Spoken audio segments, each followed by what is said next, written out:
Hi everyone, so I'm in a totally different location today. Again, I feel like I'm kind of playing musical chairs on the internet, but I've got some construction work going on just outside the window where I film normally, and it's really noisy, so I couldn't film down there. So I'm actually in my bedroom now, and I feel like the lighting in here is actually quite good. I haven't tried filming in here before because I felt like maybe it was too bright, but kind of from what I can see in the viewfinder, I feel like kind of I look like the colours are very true to life. So you'll have to let me know what you feel about the lighting and the camera quality in here, and maybe I'll kind of chop and change and film in different places because that could be quite interesting as well.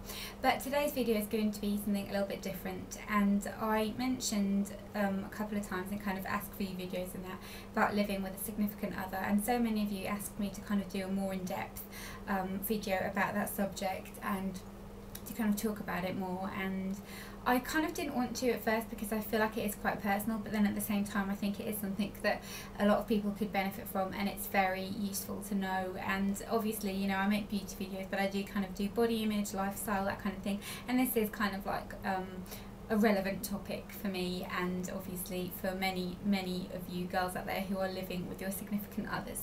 Now I'm going to start by saying I'm not married, so I live with my boyfriend, and one of the first things that you have to remember when you move in with someone is it's not going to be easy. It's a difficult adjustment to make, and I'm going to kind of touch the various parts of it in this video, but there's a lot of things that you need to kind of think about, and one of the main things is that you're not going to have as much time alone. And from a female perspective, for me that's quite difficult because I like to kind of have time to myself, and I feel like we need time to ourselves to kind of make ourselves look a certain way and that kind of thing. And then when you move in with someone, the mystery does kind of dwindle because they can't only ever see you looking amazing anymore. They kind of see you when you're shaving your legs and doing kind of other things that are not as glamorous as maybe you would like them to be.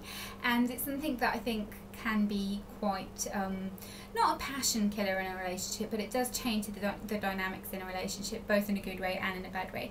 In the bad way is that you do kind of lose that firstness, that kind of trying to impress each other type of thing, because you already know everything, you've already seen everything.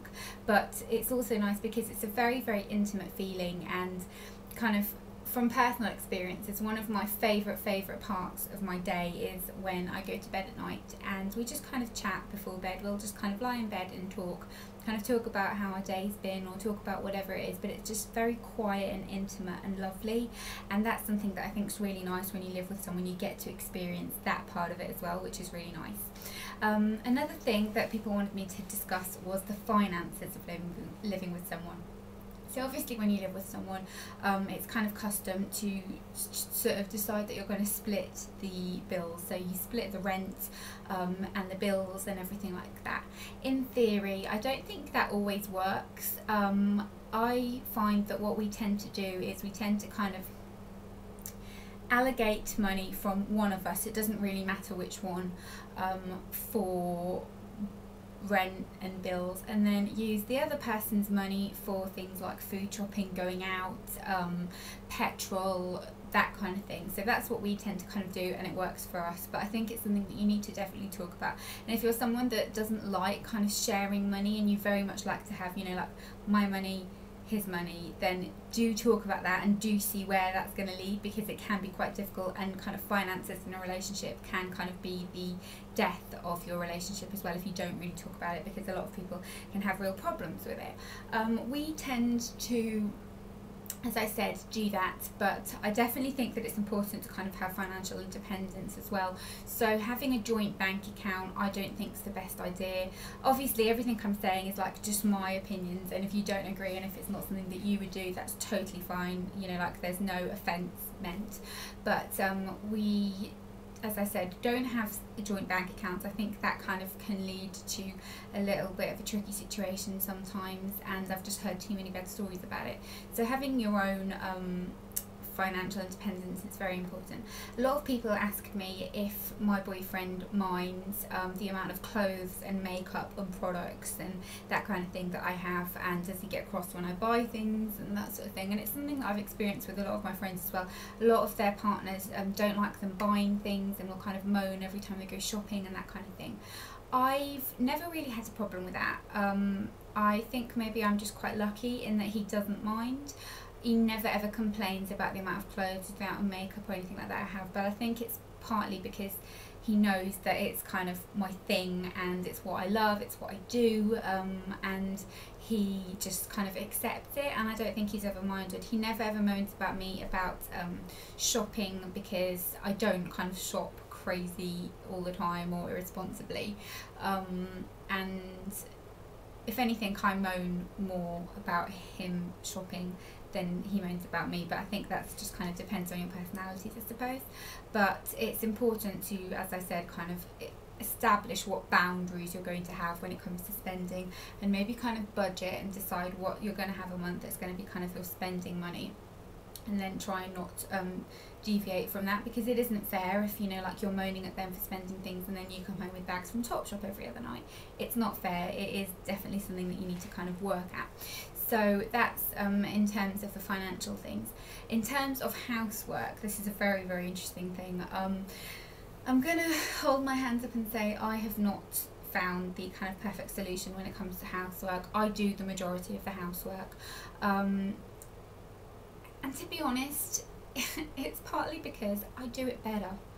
And I just feel like he does do the odd bit of housework, but I do most of it, and that's okay. I don't mind it. What I mind is if you're asking them for help and you're asking them to do housework and then they won't do it. Our situation is I do most of the housework just because it's not I like doing it, but I like how I do it more than how he does it. So I do it. But then with things like cooking, we take it in turns. I normally cook during the week, and then he'll cook on the weekends, because I can kind of cook quick and easy things and he kind of likes to make more elaborate things, so we'll kind of have more elaborate meals on the weekend. But lately I think I have been cooking on the weekends as well, which has kind of been a bit irritating.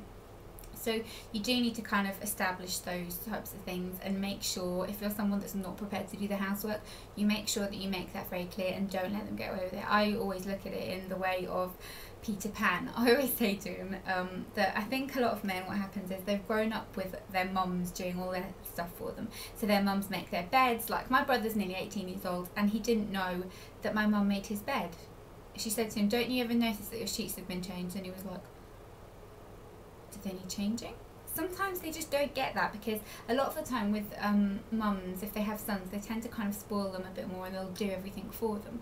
So I think men kind of don't realise that you need to pick off the wet towel off the bed. You need to kind of put your washing in the washing basket versus leaving it on the floor and that kind of thing. They don't quite get it. So you need to make it clear, because I think a lot of the time they think they're going to move in with you and you're just going to be like the mum and clean up after them. And that's really, really not the case. Like, I won't pick up my boyfriend's washing and things like that. I'll kind of make sure that he does that. And I tend to look at it with the Peter Pan theory, where I say that I'm not Wendy cleaning up after a lost boy. You know, it's different if you're the mum. If I was a parent, I would probably just clean up after my son, but you're not my son.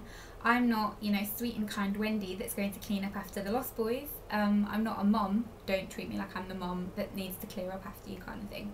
So you need to make that very, very clear. And they do annoying things like leaving wet towels on the bed and things that they don't understand, that if you leave a wet towel on the bed, it's going to make the bed wet. They don't get that sort of thing. So you need to kind of be constantly on the ball and tell them. They're going to say that you nag, and when you live with someone, or when you're in a relationship with someone anyway, I think most women, you tend to get told that you're nagging. But women need to nag, because men don't tend to listen the first time you ask them.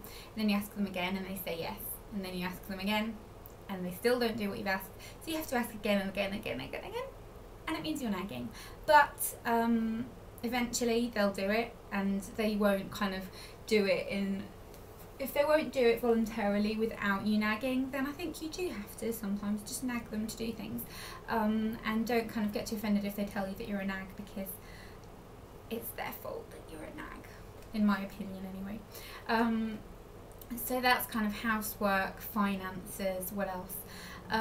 Spending time together when you can live together is quite different, because you're kind of with each other all the time, and you tend to get into that kind of slump of dinner, telly, bed. and it's not that great. So I always try and make sure that we do something nice during the weekend. That piece of hair is like seriously annoying. I try and make sure that we always do something at least on a weekend, so we've kind of got some time to do something nice. So go shopping or go out for dinner, and that kind of thing, because during the week we don't really get a chance to because we're busy. Then I think it's also important to kind of let each other have your own space a little bit. So if they want to kind of do boy things like play FIFA and that kind of thing, it's important to just kind of let them and go and read a book, go and have a bath. I normally just go and have a bath while he's doing that, and then you kind of both come back with a better mood and you're kind of in higher spirit kind of thing, because you've done something that you wanted to do. But definitely do make sure that you've kind of got special time for each other. What else? I'm not going to talk about the kind of intimate side of it because I think that would be a little bit inappropriate, but obviously that does change when you live with someone, and you can't kind of expect it to not. I think people kind of expect it to just stay amazing and the same, and it's different, because it's like if you were told that you couldn't have a chocolate bar all the time, you couldn't have a chocolate bar every day, then you'd want that chocolate bar every day. But if you were given a chocolate bar every day, you'd have it every now and then you'd kind of be like, it's nice, but I don't want it right now. That's kind of how it works when you've there on tap. But yeah, those are kind of my opinions and tips on how I deal with this kind of situation. It's not all bad. There are parts of it that are really, really lovely, and it's lovely kind of when you feel cozy and you feel like you've kind of made a little bit of a home and that kind of thing with someone. That is a really, really nice part of it. But I do think that you need to kind of work at it a little bit and make sure that things aren't too rough around the edges, if that makes sense. But I'd love to know if you found this video helpful. If you've got any other kind of relationship things that you want me to talk about, suggest them and I'll see what I can do. But by no means am I like a relationship expert. You know, I'm not Kerry Bradshaw, and probably half the things I'm saying are just rubbish, but you asked, so I delivered. And yeah, if you want to see more of these videos, as I said, let me know. Give the video a big thumbs up if you liked it, and I will see you soon. Bye.